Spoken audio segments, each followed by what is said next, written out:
Hey, it's Michaela, and welcome to So Funny It Hurts, where we interview your favorite funny people and explore the trauma that made them that way. Now, my guest today is not only a better version of me, she has really turned her trauma into the most iconic sense of humor, starting on TV Guide, which is where I fucking met her 15 years ago, to now opening up her own comedy club, Baby. She also gifted me with something that I will be showing you later, but we are friends for life. My sister, Katie Cazorla, welcome to So Funny It Hurts. Oh my God. Hi. I'm so excited. Cheers. Cheers. We'll do it with our Starbucks. Oh my God. I love you. Take a sip, queen. Listen, it doesn't even feel like a real podcast because we've been friends for so long. I know. That I just feel like I'm visiting with my girl. This is, when you asked me to do this, I was like 100%. And then when I realized last night it was 4:00 in the morning and I was like, oh my God, I have to look cute tomorrow before 1:00. You never do. You never have to. It's just me. Doesn't matter. And the followers, they don't care either. They're like, just be funny and great. I mean, it's like I do my best. And then I was just doing my makeup in the car ride on the way over here. And the woman was driving standard. She had a standard car. So every time I was like doing my mascara, I'm like, of course. Who even drives stick anymore? And I get the Uber driver that has a standard car. Who also apparently plays Kenny G. Oh my God, she was playing Kenny G and I wanted to fucking throw myself out of the car. I was like, first of all, I despise Kenny G as a human. So that just made it even worse. And when I saw Malibu Dreams pop up, I was like, she was driving. I'm like, would it hurt if I opened the door and just threw my body out and jogged the rest of the way over here? And then I was like, no, I still got 8 more shows. Okay, wait, but people might not understand that when you say you hate other musicians, you're not fucking around because your husband is the most fun. Can we talk about Walter? Of course. Can we talk about Duty? Duty. Okay, so for people that don't know this, when I met Katie, I was a waitress, and across the street, she opened her nail salon because you were on TV Guide. I was obsessed with you. I was your biggest fan. And you call Walter, your husband, Duty. Yeah, and I Duty. thought it was the funniest thing. I feel like it was in a time where nobody knew reality television yet like that. Yeah. And the nickname that you made for your husband was so funny. At the time, he was your boyfriend. You guys weren't even married yet when you had that show. Oh my God, that's right. He was. I would always refer to him as my man friend because a boyfriend is like a boy and he's 20 years older than me. And I was like, he's a man. So I'm like, he's my man friend. And then he just became Duty because he's a dude. Because Walter, right? Walter's so formal. Like, hello, Walter, do you want to have sex? Like it's like so bizarre. But Walter is so formal. Listen, he produces for the biggest artists. And we're not talking like pop artists. We're talking like fucking Barbara Streisand, Celine Dion. Like he's the Whitney, Michael biggest, Jackson, Aretha, everyone. Yeah. Walter is a whole ass man friend, not a boyfriend. Okay. So when Katie says she doesn't like musicians, she's firsthand been able to meet them. She's not a fake bitch, and she'll let you know. I mean, here's the thing. I give people many chances. Yeah. And if they continue to be assholes, then goodbye. If that person doesn't bring me joy, it's kind of like that show, Marie Kondo show about the Japanese lady, and just throw it out if it doesn't bring you joy. Yeah. That's what I do with people. Good. If you don't spark joy, get the fuck out of my life. Like, wait, I love this though. Okay, Okay. Friend cleanup is what I call it. Okay, that's interesting because with friend cleanups, I feel like as we get older, I've been seeing this meme circulate that says, shout out to my low maintenance friends who months will go by, I don't have to talk to them, and I see them and nothing changes. Yeah. And I'm that friend. Yeah. I literally am not a call you every day, text you every day. I'm not going to check in. Not because I'm not thinking of you or love you. I'm fucking busy. I got shit going on. You got shit going on. Everybody does. But there are friends who do require that. Vampires. Okay, do you think they're energy friendship vampires? They're 100%. I look at it like an ATM machine, right? If you're an ATM machine and all you do is constantly give out money and make people happy and nobody puts any deposits in, at the end of the day, there's going to be no more fucking money to give out. This has run dry.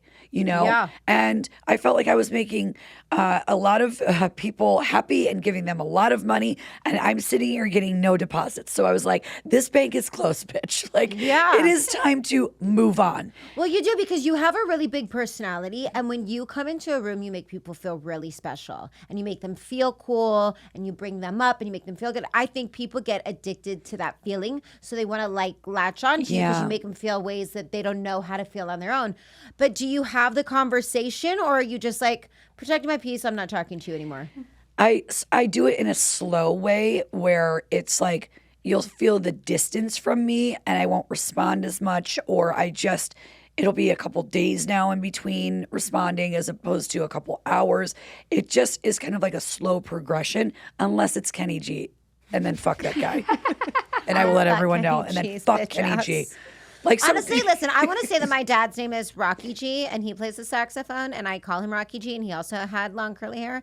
So I just say fuck Kenny G because he tried to like act like my dad. Oh, and yeah, Rocky he did. G is the real fucking star of this show. And you know what? Maybe he didn't get the recognition that Kenny G did, but Rocky G is that bitch. Kenny G was lucky, and Rocky G should be the one in stadiums doing that. Like sometimes I secretly wish that when Kenny G's playing at different concerts and he's doing, you know, his longest note ever, that he like trips on a stair and just impales himself with his fucking oboe. Like for me, that would be, if that was a CNN headline news, I would be like, praise the Lord. Like, finally. Fucking karma. Like, I just. I'd be like, oh, too bad, so sad, never, not sorry, don't give a fuck. And you would not slowly respond or let a few hours or days go by. You would let him know you were happy that headline came out. I let him know. I actually did write him an email one time and let him know how I feel. And then he wrote me back and he was like, that hurts. And I was like, the truth hurts, bitch. Like, and then we never spoke again. Like I said, hashtag fuck Kenny G. Katie C has beef with Kenny G, and it's all getting here out on So Funny It Hurts. And I stand with Katie because my dad, Rocky G, was would ripped. want this. He was ripped off. And it's unfair. He probably saw Rocky at some place, and they were like, ladies and gentlemen, Rocky Gordon G. Biersch in Las Vegas, Nevada, 15 years ago. Yeah, and he was like, great idea, and then just fucking ripped him off. He was intimidated, stupid bitch, Kenny G. There's so many times you guys are like, this is how like unhinged I'll become, right? Like people are posting all these things about like save the whales and do all this on Instagram, and I'll just wake up and choose violence against Kenny G. And I'm like, you know what? Today's the day I post the Kenny G gif, you know, in my Instagram stories of him playing a note and then going down a gif of a toilet lid just opening, and it just says "fuck you, Kenny G." And like people will write to me like, why? And I'm like, just because. Just today is the day. I'm never gonna fucking get over the fact that the first 20 minutes of the podcast is fuck Kenny G. And honestly, fuck him. Yes. Fuck you. Like, I mean, I'm telling you, he's a fucking terrible person. He sucks. His music sucks. He sucks. His hair sucks. Everything about him But sucks. now it makes it even funnier that the Uber that I called for you literally was playing Kenny G. Okay, but can I tell you something? And I actually don't hate her, but I was like, are you fucking kidding me? I had an event last night at Resorts World. I moved back to Vegas, and they were like, we'll give you a room, you and Lisa. awesome. And I was like, thank you. I love that. And so the minute I walked in, I'm trying to just be like special, cool girl. I'm singing. I walk in, and on the TV is Carrie Underwood because that's where her new residency is. And she's like singing. And I was like, can you fucking Turn that off. turn it off? She beat me, and this is about me right now. Like, this is my room. And then to make matters worse, I hop on a call 2 fucking hours later for this event space where they're doing sporting shit. And they were like, yeah, you know, the girl before you, she's going to sing the Carrie Underwood theme song for the NFL. And then if you want to sing the anthem. And I was like, What? ask Kenny G. Just fucking call Kenny G. Just call fucking Kenny G, okay? Oh my God. Let wait. Carrie Underwood and Kenny G. I actually don't hate Carrie, and I love her, Yeah. but she just beat me, so there's a natural. Yeah, there's always going to be that. Always. And the fact that she's everywhere, and I'm like, stop, Carrie. Yeah.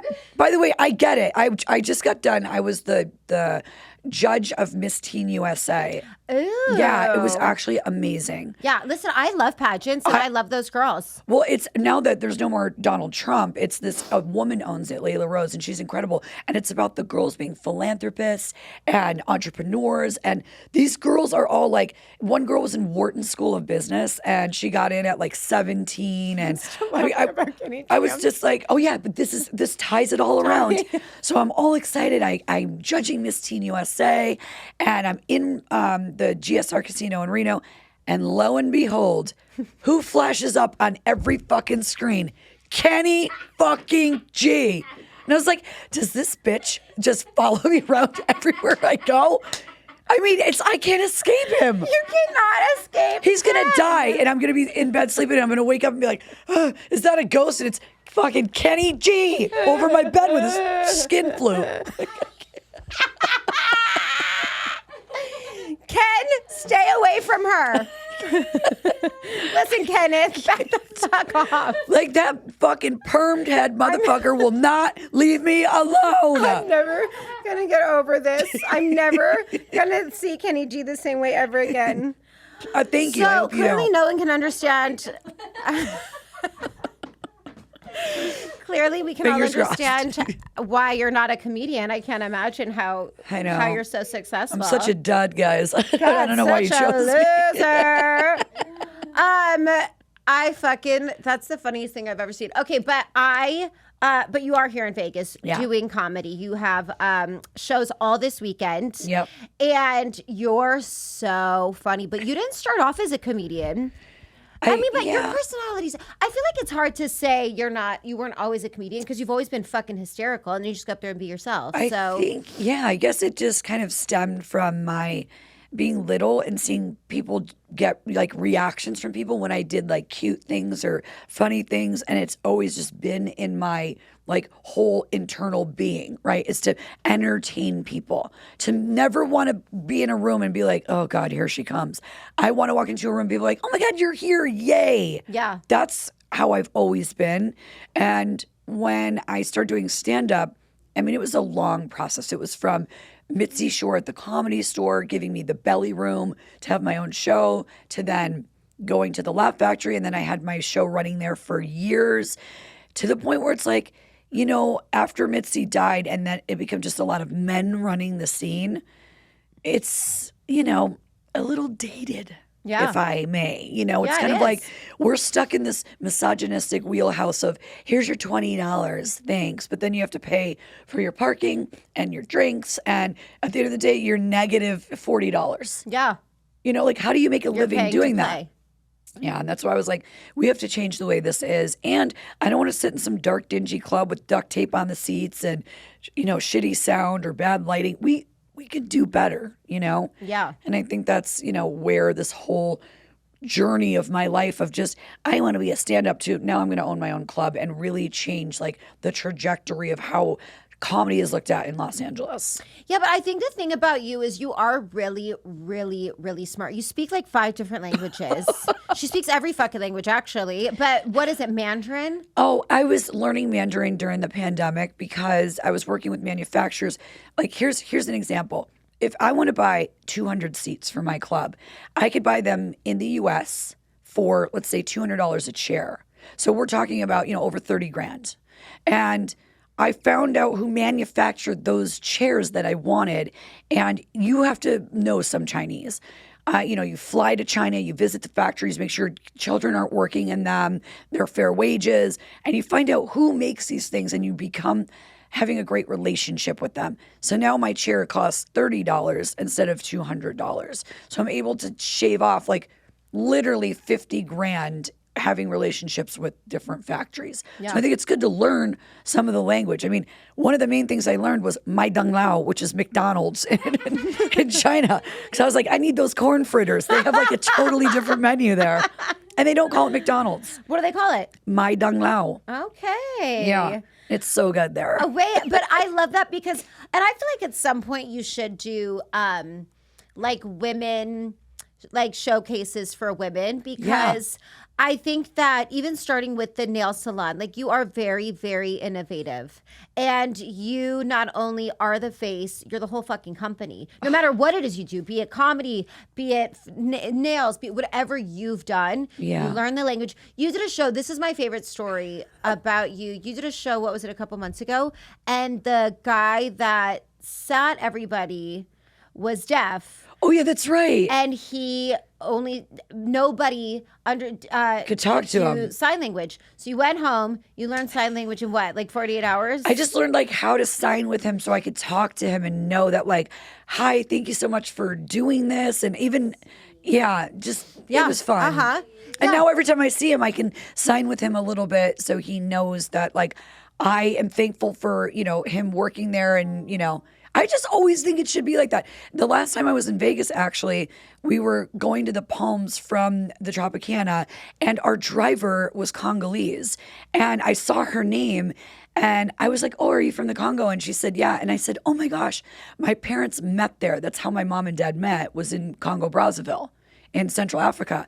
And so I spoke with her. I was like, oh, Sali Malamu. And she's like, Mbote, Sengo Nini, Sengo Te. And my friend that was with me was like, wait, you speak Lingala? Like, and I was like, I know a little bit. And she was like, what? Yeah, but listen, as funny as it is, and I feel like I look at you with so much like humor and then also admiration, because we see so much on social media now, all these fucking annoying keyboard warriors that are like, we need to do this, and we need to be better humans, and we need to blah, blah, blah, blah, blah. But nobody really, I think, ever takes the time to just learn a little bit of someone's language or really goes out of their way to make, we talk so much about representation, but as long as they meet us where we're at. And you're like, no, bitch, I'll fucking learn. Oh, yeah. Congolese. I will. Among other things. Sali Malamu. Wait, but I didn't. Okay, so let's talk about the beginning, because we always talk about trauma on the show, but I feel like do you have any trauma? Because you have amazing parents. Like, you grew up with great parents who apparently met in the fucking Congo. Yeah, they did. My mom was a Peace Corps volunteer, so she met my dad. Oh, my God. Yeah, so she met him. And what did your dad do? My dad is North African French. He was born in Algeria, grew up in Morocco, but he's French. So he was building roads for a French company throughout Africa, because it was just like all jungle and bush, and there's like nowhere to get from point A to point B. So he would like dynamite and build roads. And my mom just happened to be in this little village in Congo Brazzaville in Chad, and she saw my dad. And there was this little bar called the Baby Scotch, and it was the only place that had air conditioning. And my mom was engaged, my dad was engaged, but my dad was like flirty and invited my mom to go have, Johnny Walker. And my mom was like, well, there's air conditioning, so I'll go. You. Yes. Fine. Right. And so then they met, and of course, the rest is history, but it was a cute little bar called the Baby Scotch.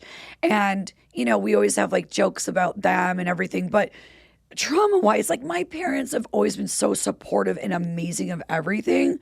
But moving to LA, you can have the most supportive parents in the world. Not financially, but like emotionally, right? And so when I moved to LA, I couldn't get a job because I didn't have a place to live. Like back in the day, you would fill out your application, have to put where you live. Yeah. And I didn't have a place yet. But then I couldn't get an apartment because I didn't have a job. And that's how easy someone can become homeless, by the way. So it was really scary in the beginning. I lived in my car, and I slept in the Bally's Total Fitness parking lot in Hollywood.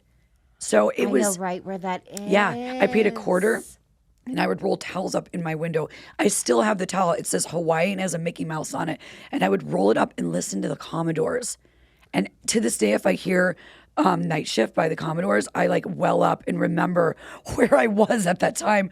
I was 20 years old, and I would sleep in my car, and I'm like, I'm going to fucking make it in this town. I mean, it's crazy. I feel like I didn't know that. And I do know, I feel like a lot about you, but I didn't know that you were living out of your car at the Bally's fucking parking lot, which if you've lived in LA, shit, man. Is it even still there or no? I think it's in LA Fitness now, but the lot is still there. It's across from the W. And it's so funny. It's across from the W where you ended up having. Opening 2 businesses. What? I know. That's insane. Yeah. And when I opened those two businesses, I remember standing there and looking across. Oh my God, I might get emotional. I might cry with you. Cry. It was like, I can't believe I did it. You know, oh my God, I might cry. Wait, but please cry. Because listen, for reference, like first of all, I love you, so I'll start to cry because I moved to LA when I was 17. Yeah. And it was very hard for me. And when I met you, you were such an important part of, okay, now I will cry. You were so influential to me. And I felt like you having that business at the W was so cool. You had your nail salon that I went into. And you were working literally and I was waitressing across the street. And I wish I would have known that because I went to that Bally's at 17 years old because I just, that was where I went. And you could shower there and they had a juice bar. Yeah, the juice bar was really it. I couldn't afford the juices, but they were great. For your 20-year-old self to live in a parking lot to then years later open a business at the prestigious W, two of them. How old were you when you opened the businesses? So how much time had gone by? Okay, so I moved to LA in 99 and I met like two of my best friends during that time. One of them is Jeremy Renner. And so he always tells that story of like, I met this bitch when she was living in her car. And I'm always like, he did like, people were my friend and I was always so embarrassed. I remember I would do like the dating game and like all those, they would poach you to do all those like dating shows because you would get like $100 to do it. And you never had to fill out like where you lived or anything. And it was crazy. I was living in my car and I was on the dating game. It's like, could you imagine? Where do I pick you up? It's like, Bally's. I'll meet you at the gym. Like, they're like, you're a gym fanatic. You're like, no, bitch, God. I live there next to the juice bar. You want to go to the juice bar? Level 4. That's where I would park. I mean, 20 years old, Katie. Yeah, and that's like when I met some of my best friends, and like we've been friends to this day, and they've been on this whole crazy ride with me. And then by 30, I was like, I need to take a break from stand up. I had like a weird experience with a comic, and it kind of just was gross and changed my way of thinking about comics. So you had been doing comedy. I really didn't know this. You'd been doing comedy since 20? Yeah, since I was 20. When I first moved here, I was doing it at Dublin's. It was this place across from, which is now called Pink Taco. I know, because Dublin's, listen to this, is so weird. Oh my God. The owner of Dublin's was the owner of the restaurant that I worked at when I met you. Stop it. They were the same owner. Okay, well, I think he got in big trouble because he was like, he did. Yeah. Yes, he did. He did. Yeah. That was a whole nother drama that we have to go into. And then it turned into Miyagi's. Yeah, Miyagi's. Do you remember that, where I met Jeremy Renner? Yes, because I was hosting up with my friend. Yeah, and I was hosting karaoke there. Yes. Oh, shit. And now it is Pink Taco on Sunset. Yes. Oh, my God. I fell off the bar at Miyagi's, and I still have like a scar because I hit one of the bottles. I was like dancing. It was Jamie Foxx was in there. Some of the guys from Boyz II Men. It was like the hottest. It was a hot. Listen, I karaoke cleared out night. Miyagi's because I had a fake ponytail and I was whipping it around like I was Beyonce, and it caught on fire.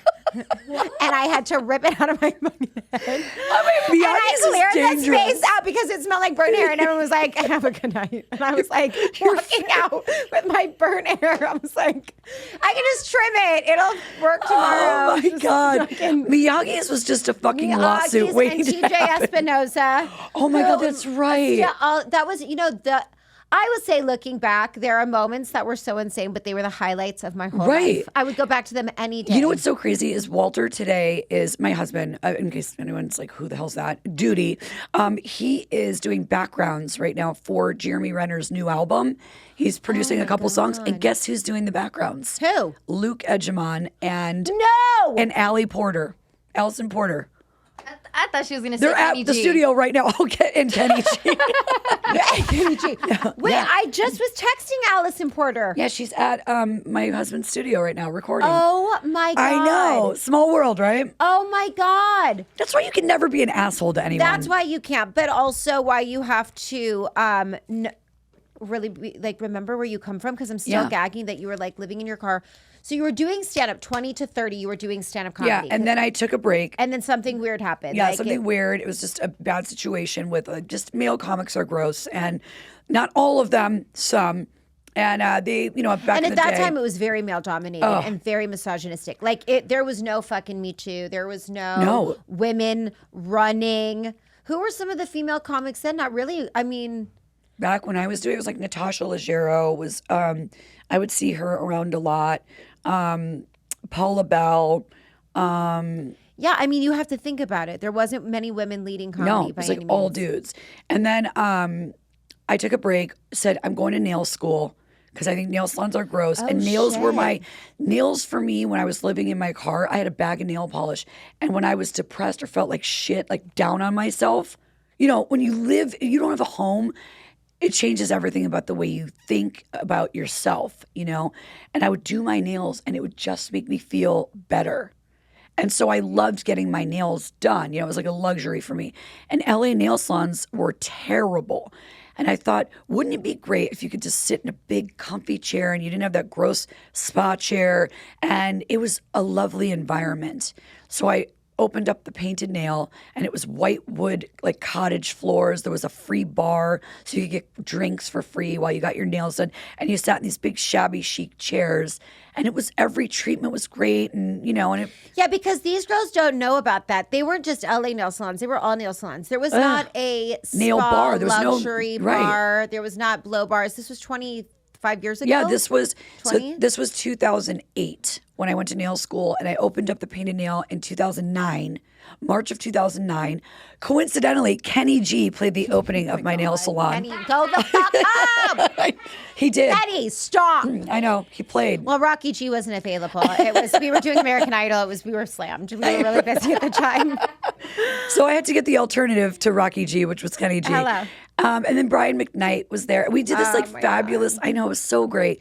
And then because of that, I got a TV show. And that's Which was so great. It was so fun. Nail Files was like. Nail Files was such a great name too. Nail Files. I Right. still was so clever. Yeah, it was really fun. And then I did 2 seasons of that. And then TV Guide turned into Pop. And they had a whole changeover. And they're like, we're going to restructure our whole network. And I was the highest rated show in the history of their network. Yeah. Like I beat out the red carpets. And I'll never forget doing the red carpet. And Justin Guarini was one of the. And Kim Caldwell. Oh, yeah, Kim Caldwell's still my best Yes. friend. The way I feel about you is my Kim Caldwell. Yes. And she and Justin did the red carpets Yep, for all for of TV Guide. Yep. I love Kim. Small world. So crazy. Yeah. And then that's how your reality So show then got started. Started going into that, and then opened up another one at the W. Then I was like, oh, I'd love to. I love. Did you go into the nail salon when it was all that time later? Did you take the keys, open the fucking painted nail in the W, and just have a moment? I mean, I just couldn't believe it. I mean, I really did. Whenever I would hire new people, I would explain, I used to live across the street from here. So I'm proof that like anything can happen. You can save money. You just have to really live like this for a while, but the payoff is going to be so great, And some people will be like, who gives a shit? And other people are like, I see it. So it's what people can take what they want from what you tell them. And the ones that usually do also end up doing cool stuff. And the ones that don't, they're stuck in that cycle of poor me and, I hate my job. And it's like, you can change whatever you want. You can do whatever the fuck you want. You do know that, right? Like, we don't live in some like oppressed communist country where we don't have opportunities. We can do whatever we want. So I'm always like, I don't want to die and go, well, what if? Yeah. So if it didn't work, oh well, at least I fucking did it, Sometimes things work, sometimes they don't, And I just felt like I just have to find what I really am meant to do. And it took me going through these businesses and then getting back into stand-up comedy, which was Jeremy was the one who told me. We were sitting at his house one day and I was making all his friends laugh and he's laughing. And he goes, you know what? You need to stop giving your jokes away for free. And stealing my jokes. He thinks I take all his jokes. Okay, Jeremy, go play with Kenny G. Jesus Christ. All these men. Just kidding. I love Jeremy. Yeah, I know. He's so great. And he was like, why don't you just go back to the fucking Laugh Factory? And I did. And it just went from here, like 0 to 60. I went down. I did a show. They gave me my own show. That doesn't happen. You can't just be a female stand-up comic and be like, I'm going to go to the Improv and get my own show. It just doesn't happen. It's not. No. And I pushed and pushed, and I was like, I can pack the house. I can book the shows. Let me just show you what I can do. Plus, I did the first all-women's show there, too. I did Funny, period, and then I did the 10 at 10, featuring 10 women doing 10 minutes at 10 o'clock. And the tickets were $10. And it was really cool because I'd get 2 paid regulars and then 8 women who deserved to be there, but were never given a shot. And I would have to push to get these shows. And then my ticket sales would be great. And they'd give me like fucking pennies. And finally I was like, I know what this club makes and I know I can do it better. I know it's a legendary club, but it's 2023.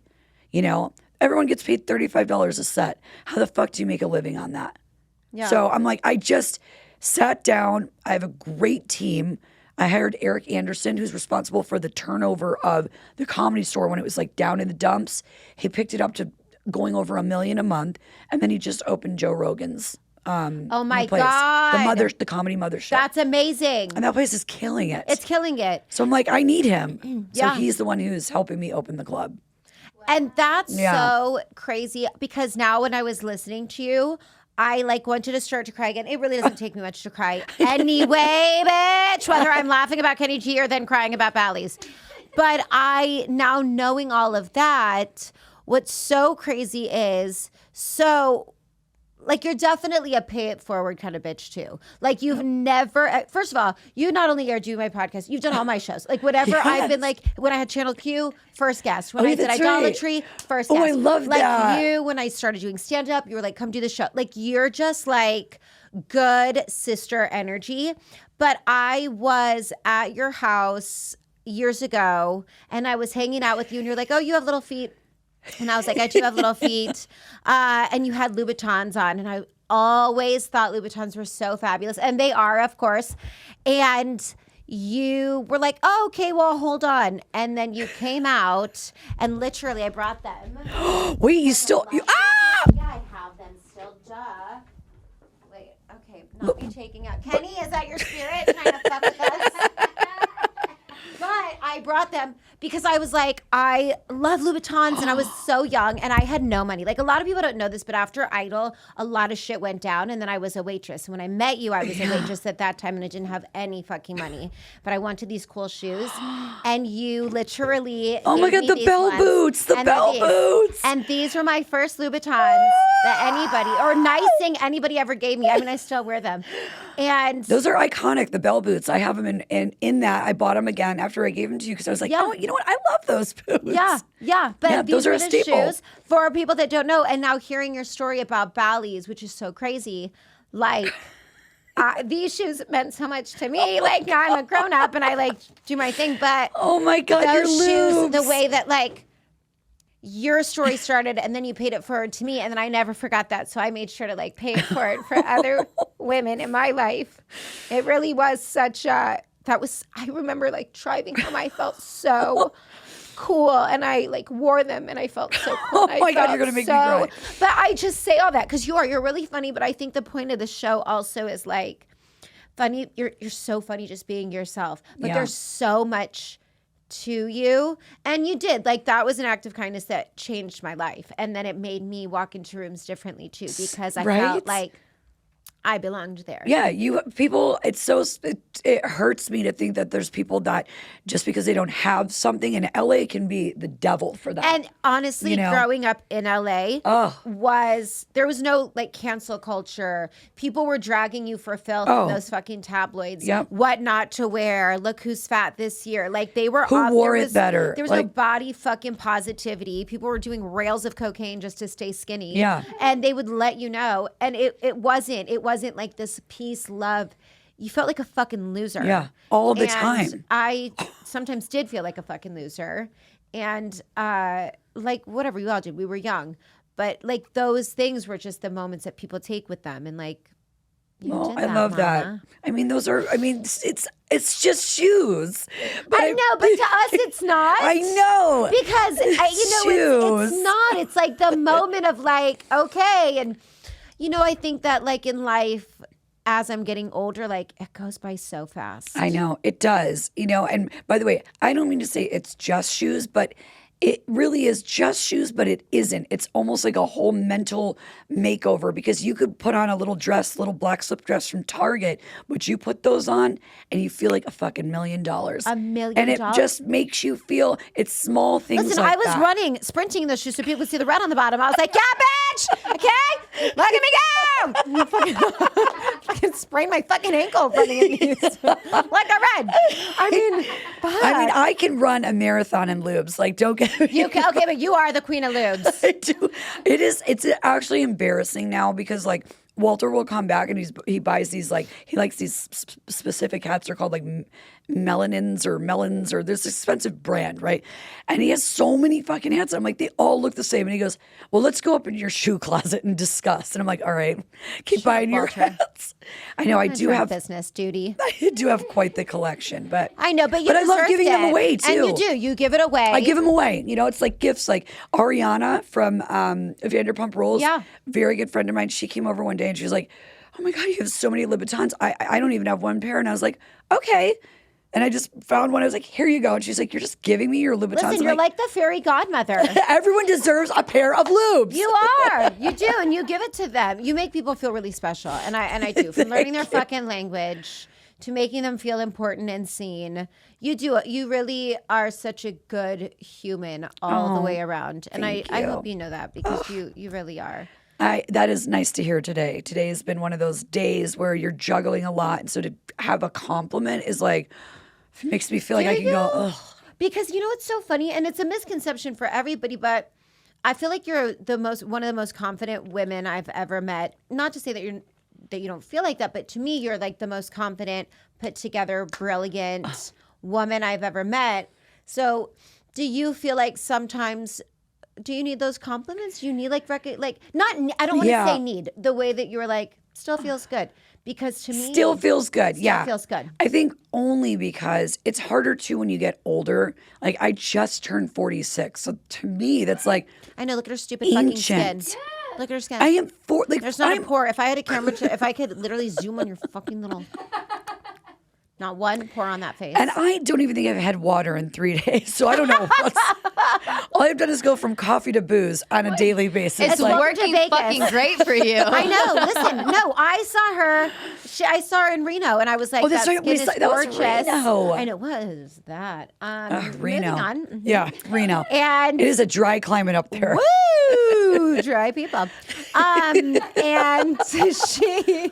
I do comedy there, so I know. But also, the drinks were like $3. Oh, it's hard not to drink there. You're like around for everybody. And they're like, it's there's also $18. 6 people in the fucking lounge watching it. You're like, thank you so much. Yeah, and it was $18 for the round for the whole bar. You're like, thank you, great. But your I skin love looks it. amazing there.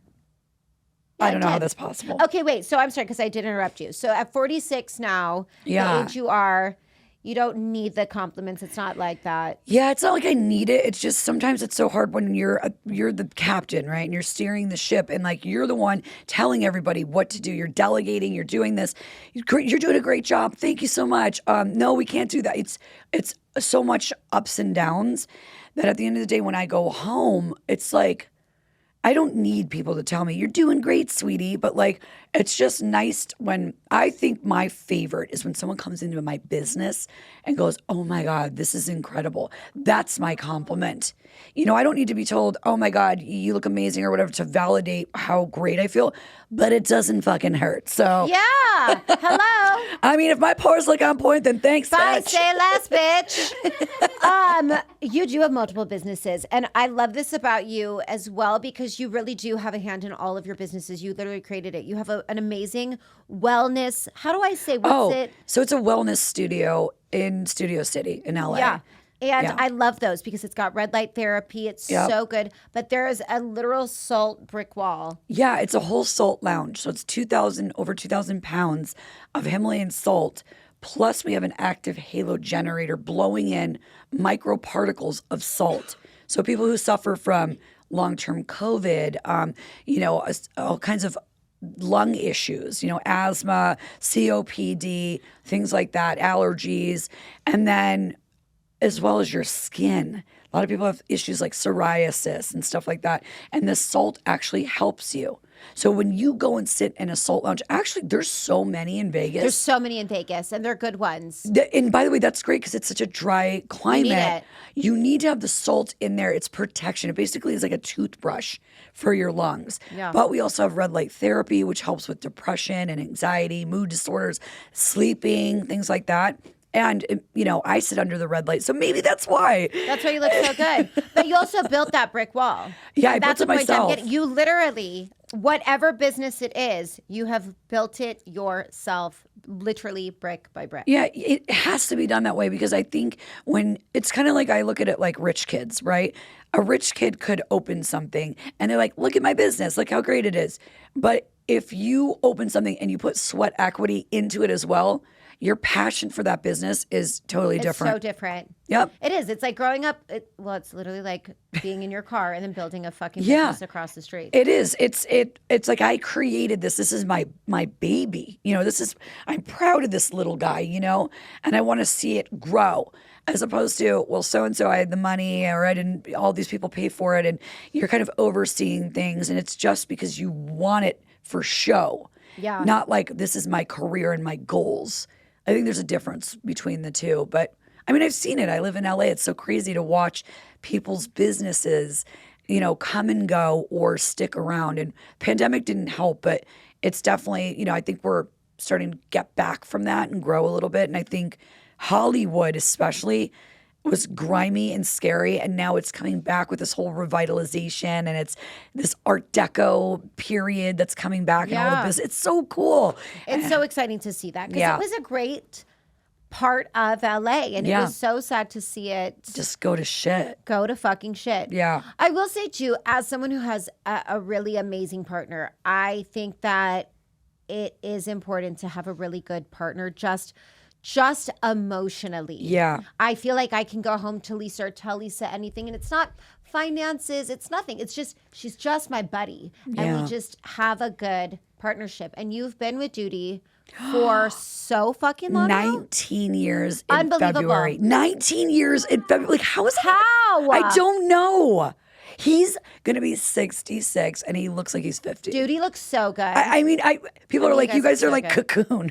We like sleep in the bottom of our swimming pool inside of a shell. Like, it's like oh in my the sand, God. in the salt bricks. Yes.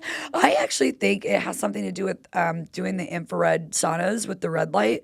I really think that is good for like your internal wellness, your circulation and your skin. Red light therapy is proven.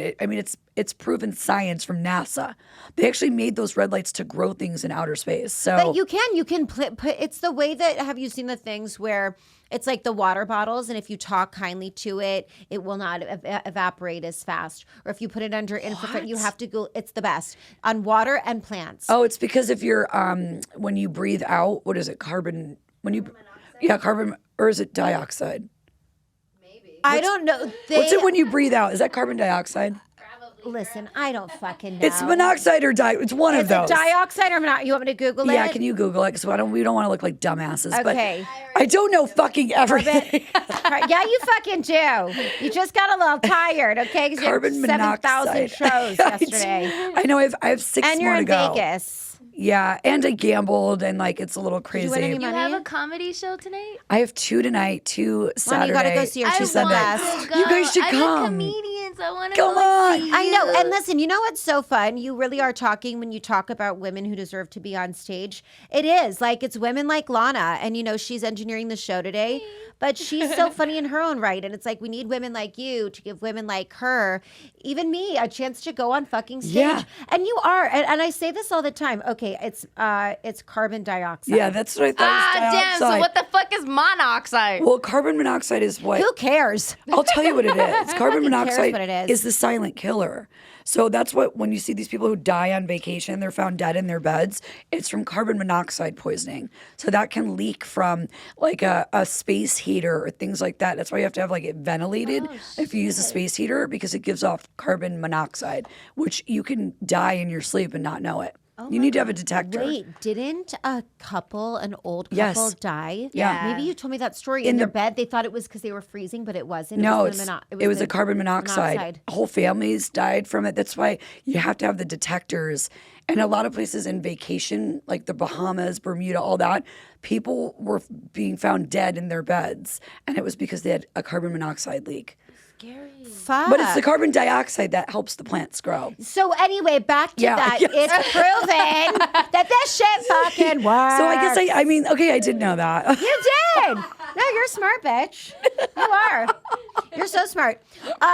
Okay, so we are in Vegas. Lana, you got to go see your show. I'm going to go on Sunday. This will air next week, but you come to Vegas a lot of new shows. And is it different doing shows in Vegas? Because is the audience different? For sure. It's got to be, right? Okay, so I actually love doing Vegas because think about it. Think about people come from all over. Yeah. So you don't know who's going to be in the audience. And they're also booze to booze, morning to night. They're what kind of fucked up they'll be. Yeah, sometimes, I mean, one of the times I did one of the shows and the guy was sitting in the front, very front row, and he was so drunk, he was holding a yard dog.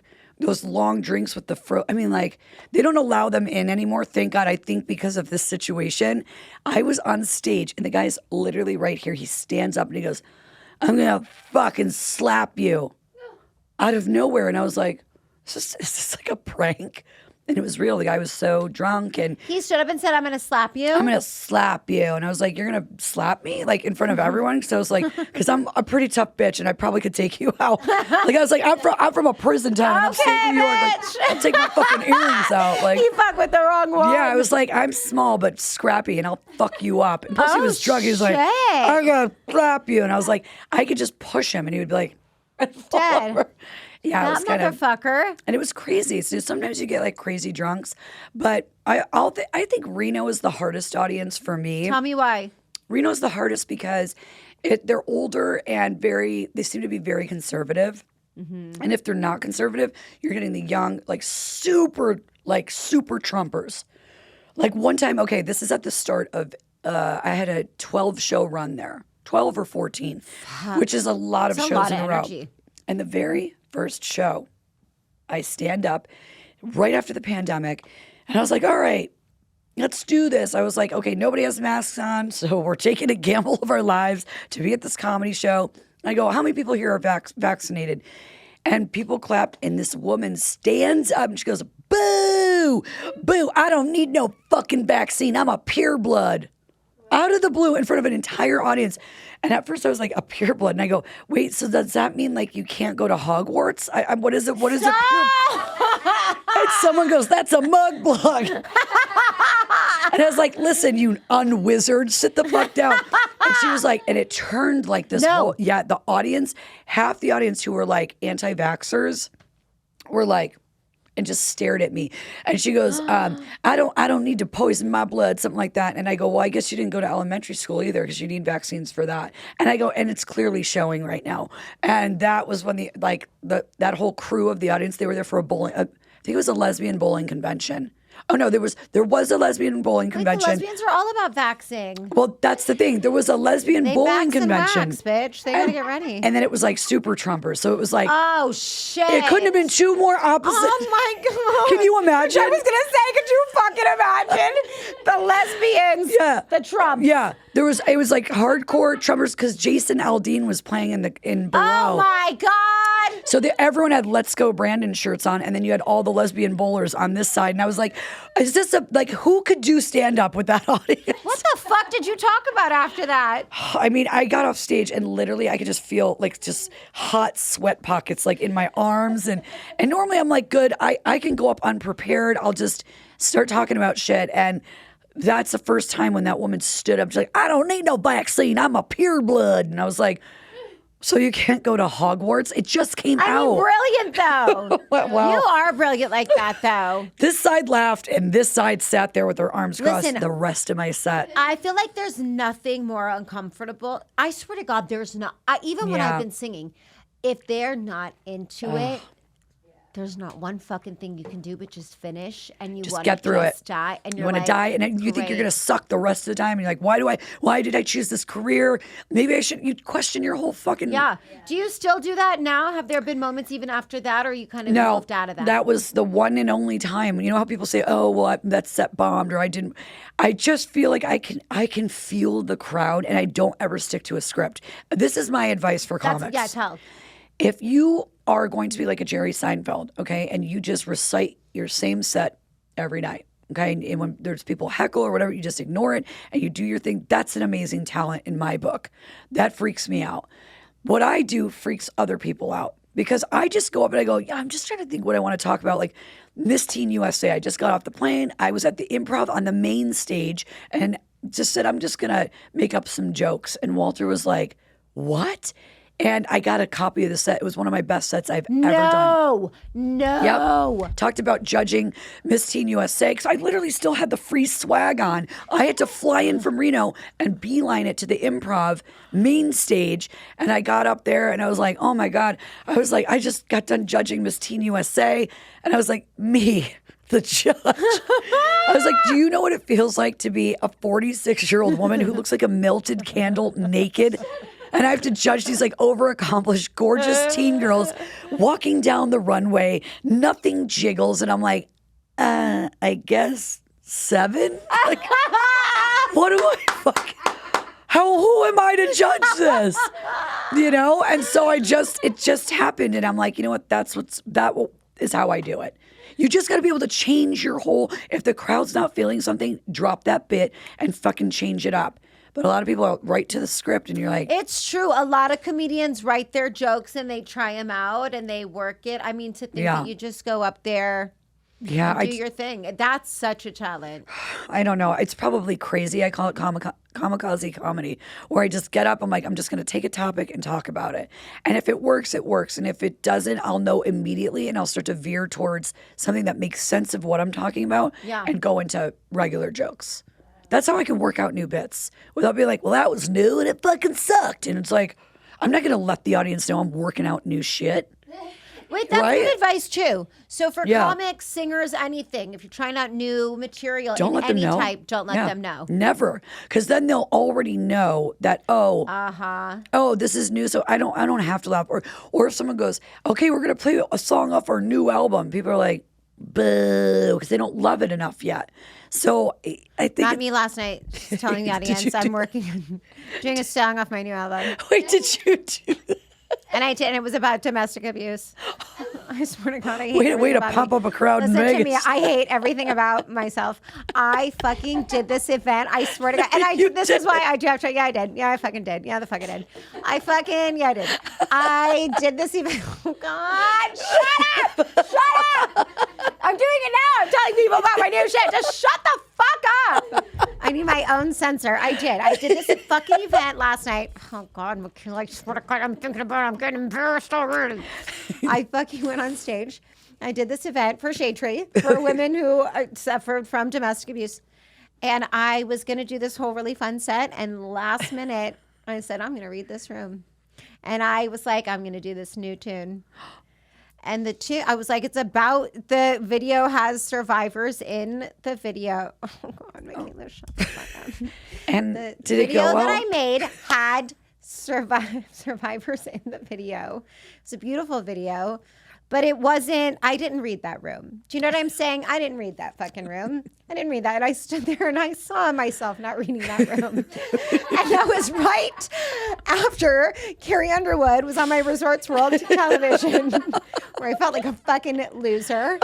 And then I was like on a phone call where they told me Carrie Underwood's sports theme song is what I need to sing for that. And then I got on stage and did a song that did not read the room. And on top of all of it, poor fucking Lisa, my fiance, who gets dragged into all my bullshit. Yeah. I said, Lisa, I want you up there and I want you to press play on the track because we're branding ourselves now. It's Michaela and DJ Lisa Pittman. And she's like, I don't want to do this. And I was like, I don't give a fuck. She's up there. Well, the fucking track wasn't loud enough. Couldn't find the key to save my fucking life. Couldn't find the key. No. Rewrote the song on stage. Actually, it wasn't even a new song because I rewrote a whole fucking new song because I couldn't find the key. Walter would have been so impressed. And then Kenny G came out and it was fucking all over. Honestly, and him choking would have saved the entire thing. But I swear to God. But how did it go? God damn it went fine. I don't know, because at that point I just tuned out. I was like, I think a woman was crying because she was. I had half. I don't know how it went. You know what? I don't know how it went. I mean, if the audience is crying, they're crying from laughter or crying from sadness. We don't know. We don't fucking know. We don't know what it was. I literally walked out and Lisa goes, that was so good. I said, Lisa, if you don't shut the fuck up right now. If you don't Relationship shut up, goals. You don't shut the fuck up. I know. People are like, you guys are so great. I'm like, just shut the fuck up to you too. Last night we got a fucking gorgeous, it's been 9 years. We got this beautiful suite at Resorts World. They gave it to us. And I was like, Lisa, we're going to have a room. We opened the drapes with the clicker. Nice. We thought it was so cool. You know what we did? Got a good fucking night's rest. People are like, oh, did you? Yeah. No, we didn't have sex. I went to sleep in a nice goose down bed. And so did she. We woke up. We were like, are we those people now? Are we loose? Did you want to give me a little French kiss? Okay, but listen, you're not. That's, to me, that's couple goals right there. Yeah. Or you can, we sat in our robes. We ate oh, it's so fucking nice. shit, and we went to sleep on the comfy bed. That's more intimate than having sex. Yeah, it is. Anybody can have sex. I mean, look, I'll put it this way. I checked into my room and I didn't get a clicker, okay, for my curtain. I looked on the floor and I was like, oh, we're going to play a new game show called What's That Stain? Because that's my room. I'm like, I don't know. Was it cum, throw up, I got blood? The last time my room had an empty, used tampon applicator underneath the sink that stayed there the entire time I was there. Because I wasn't going to, How the fuck did they miss that? There was a clump of hair in my coffee maker before. Yep. Where I stay, I don't get a clicker. So that would have been a luxury for me. It was. We felt really cool. But then the sphere, they just made the sphere. Oh, my God. So you can tour it now. It's amazing. Is I it? want to. I think Nikki Paris Yes, did. I saw it. I want to do it. But on nights where they don't have shows, they have this phase. And so when I woke up this morning, I said, Lisa, how did you sleep? She goes, I don't know. That fucking sphere had that fucking face staring at me all night. Oh, wait, it's you could see it from Resorts World? Yeah. Really? I can see that in Carrie Underwood on the front of Resorts World. Listen, the end all be all for me would be if they put Kenny G on the sphere and then I'm flying the fuck out of Las Vegas. Kenny fucking G. I'll All throw right, a you've rock got at it. shows. When are you? Oh, yeah, you got so- shows this weekend, and then where do you go after this? So then I'm going to be in LA, probably just doing the LA clubs for a little bit, only because we're getting towards the opening of the Kookaburra When is Lounge. the opening of this of the Kookaburra? Kookaburra is going to be, we're hoping like the end of November.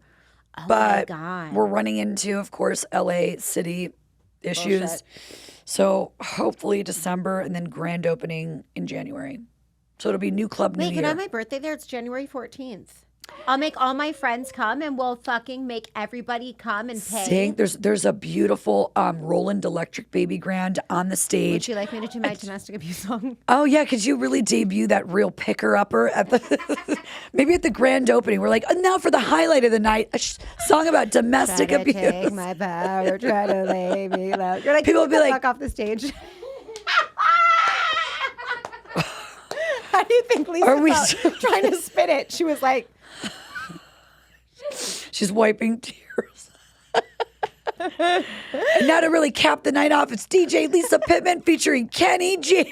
Oh, no. they do that though now. They have saxophone players play with the DJ. Could you imagine for your birthday I'm doing that? We would get For a 1 your star on fucking Yelp. Birthday, I'm going to have Kenny G come out and Oh my surprise God, you. I will take that fucking saxophone and beat him to death on stage. I'm like, you people are going to get your money's worth tonight. Watch this. Da-na-na-na. Songbird, a new level.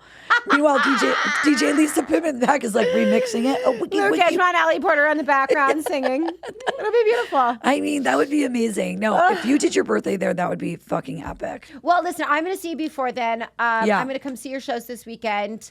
First of all, I love you. I love you so much. Thank you for It's not having even a me. real interview. You literally are my sister, my person. I would do anything for you. Your story is amazing. How you've treated me over all of these years has been amazing. Oh. And I love you. Thank you I love to you all too. of your success. Congratulations. Ugh. I can't wait for the club to open. When you come back, we'll fucking blast you here. Yes, So I just can't tell wait. us. I love I you. will. Thank you. I love you. Have a good show. Thanks. Now get out, Kenny. Oh. In the spirit of Kenneth, get the fuck out. So Funny It Hurts is brought to you by Pacific West Injury Law. Got into an accident? Contact Pacific West Injury Law. Also, there's nothing better for your mental health than a great workout. And our episode is brought to you by Fit Club, the only place to be. It's so funny, it hurts.